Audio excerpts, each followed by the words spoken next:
Selamat pagi, siang, ataupun malam kepada teman-teman atau juri yang menonton video esai saya. Perkenalkan, nama saya Delvanda Tagal dari Prodi Teknik Mesin 2019. Saya mewakili Departemen Teknik Mesin.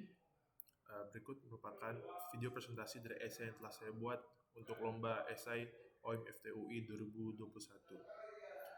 Esai ini berjudul DDT EBT Indonesia. DDT ini merujuk pada gerakan bulat. Saya melakukan ini sebagai permainan kata gitu.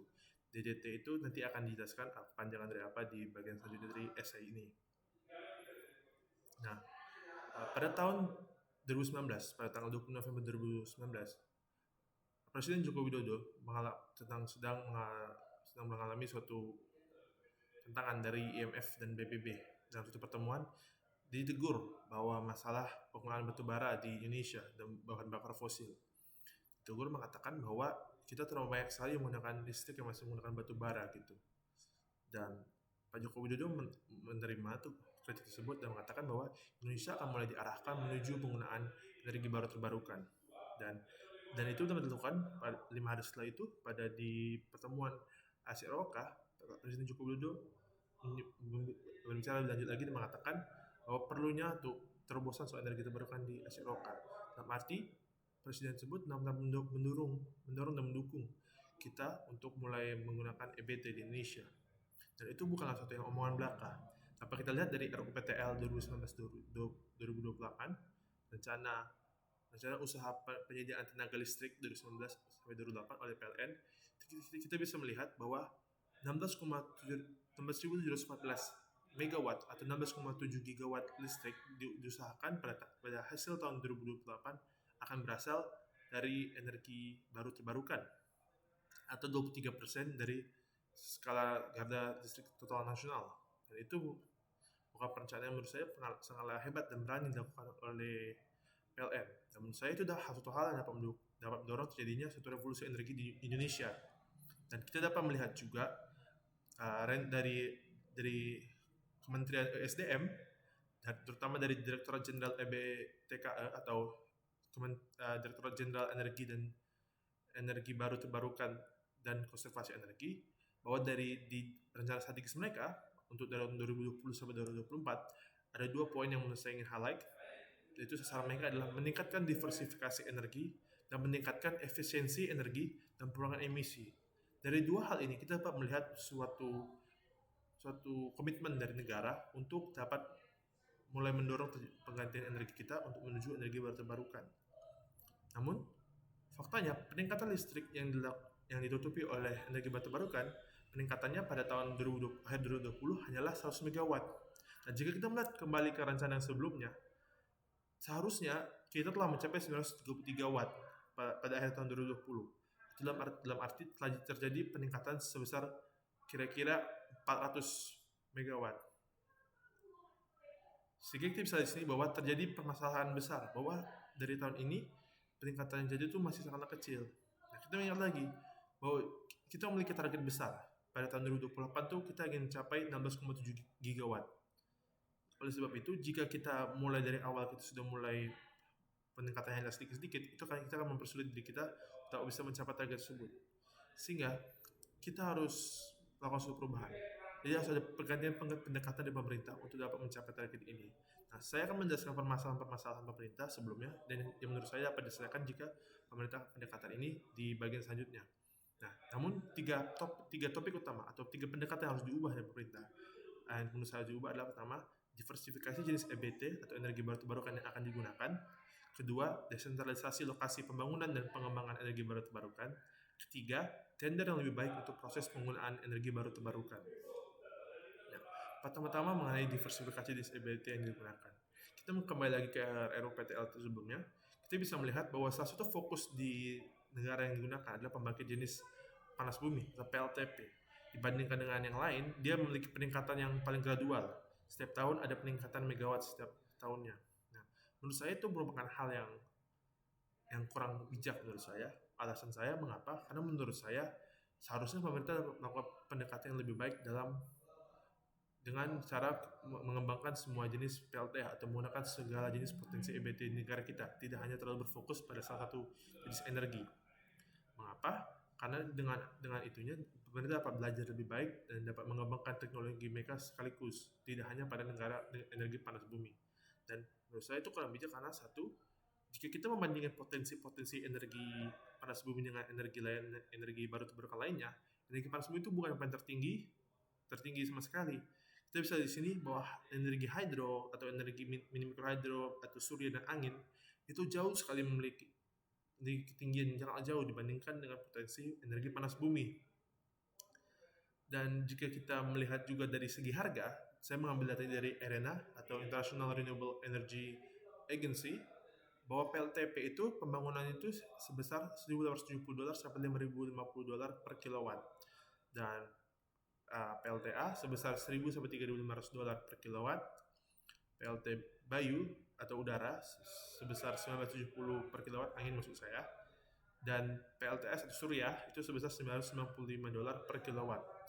Nah, jadi saya mempertanyakan begitu, bahwa jika kita apa basis negara untuk menggunakan hanya berfokus gitu pada panas bumi, padahal dibandingkan dengan energi lain itu harga pembangunan itu tidak terlalu berbeda. Dan jadi saya bisa mengatakan bahwa PLTP itu bukan yang paling berpotensi dan paling terjangkau.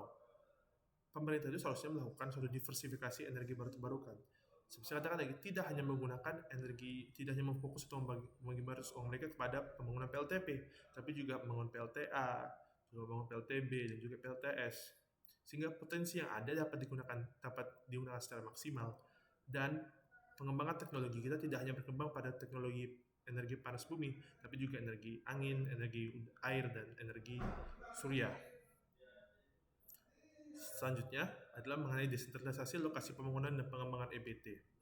Di Indonesia, mayoritas pembangkit listrik itu, ini tersebut dapat kita lihat pada geomap ESDM, Kementerian SDM. Ini merupakan geomap tenaga listrikan. Nah, bisa kita lihat di sini persebaran pembangkit listrik di Indonesia. Nah, dapat kita lihat secara jelas bahwa dibandingkan dengan pulau-pulau lainnya, Pulau Jawa paling banyak memiliki pembangkit listrik. Dan bukan hanya itu juga, pembangkit listrik tenaga energi baru terbarukan juga mayoritas berada di Pulau Jawa. Yang warna biru muda, warna pink, dan warna agak kuning-kuning pucat itu merupakan beberapa pembangkit listrik yang merupakan energi baru terbarukan dibandingkan dengan energi-energi lainnya. Maksud saya menunjukkan ini bahwa pemerintah mayoritas dari rencana pembangunan yang sudah ada di RPTL terlalu berfokus pada Pulau Jawa. Padahal Pulau Jawa sudah memiliki banyak sekali pembangkit listrik dibandingkan dengan pulau-pulau lainnya.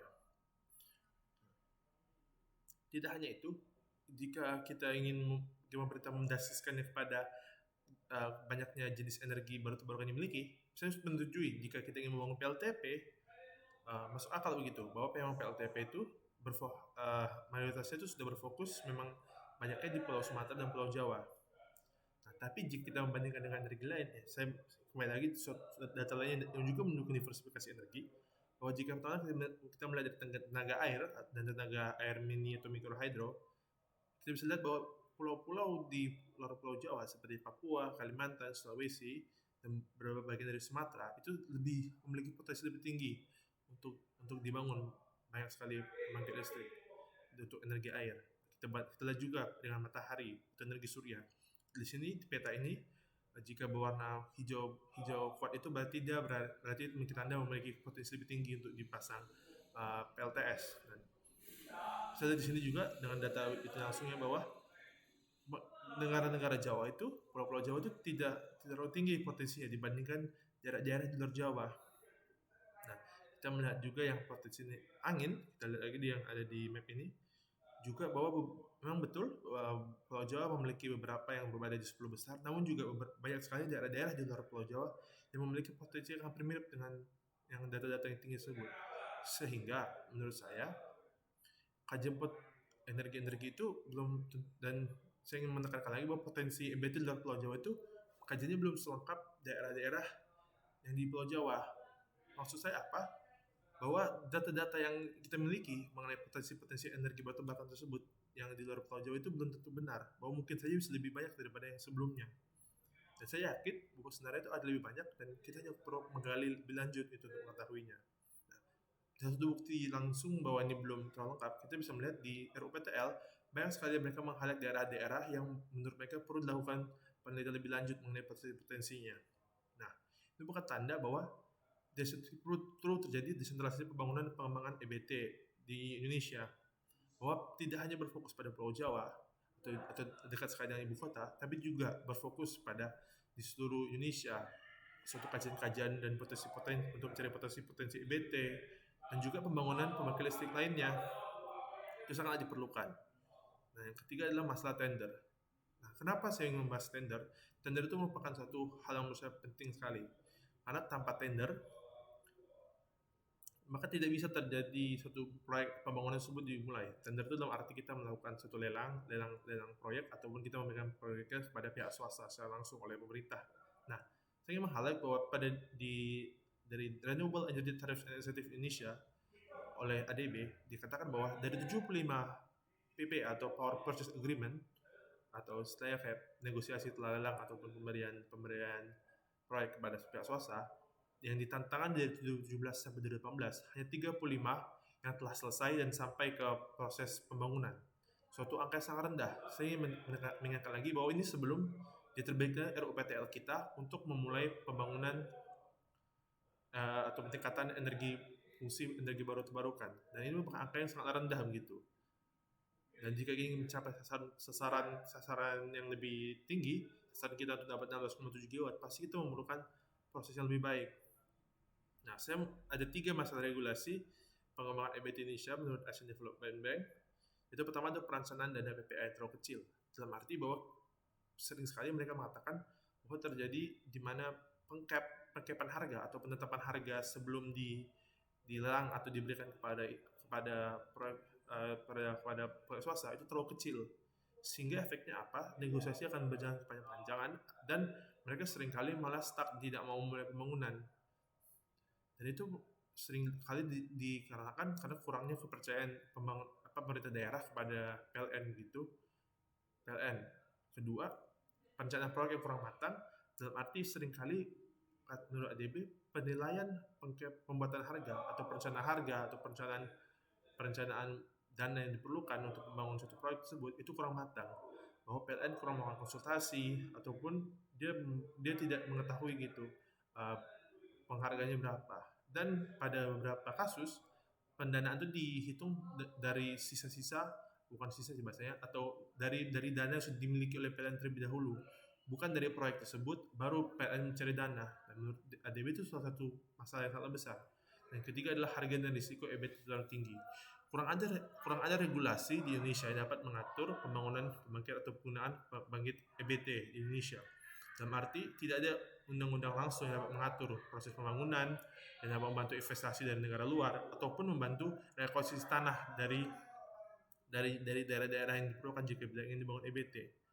Nah, saya setuju dengan yang itu yang dikatakan oleh ADB bahwa diperlukan satu subsidi untuk membantukan tender lebih baik. Saya menyetujui karena katakan kita lihat pola dari 3 masalah tadi itu kembali ke masalah keuangan.